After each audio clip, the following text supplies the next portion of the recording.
నమ శివాయ అనే అర్థం ఏమిటో తెలుసుకుందామా. శివుడు భోలాశంకరుడు. చెంబు నీళ్ళతో అభిషేకం చేస్తే ఆయన మనకు వరం ఇచ్చేవాడు.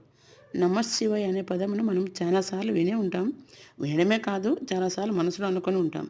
నమ శివాయ అంటే ఆ పరమశివుని గుర్తు చేసుకోవడమే కాదు, ధ్యానించడమే కాదు. నమ శివాయ అనే పదానికి అర్థం నా అంటే నభం అంటే ఆకాశం అని అర్థం. మా అంటే మరుత్ అంటే వాయువు. సి అంటే శిఖి అగ్ని. అలాగే వా అంటే వారి అనగా జలం. యా అంటే యజ్ఞం. యజ్ఞానికి భూమి అనే అర్థం వస్తుంది.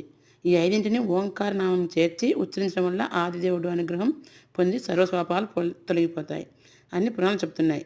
అలాంటి పంచభూతాత్ముడైన పరమశివుని నమశివాయ అనే మంత్రంతో స్మరిస్తాం. ప్రతిరోజు పండుకునే ముందు 11 సార్లు శివ అని అనాలి. రాముడు, కృష్ణుడు కూడా శివుని కొలిచినారు.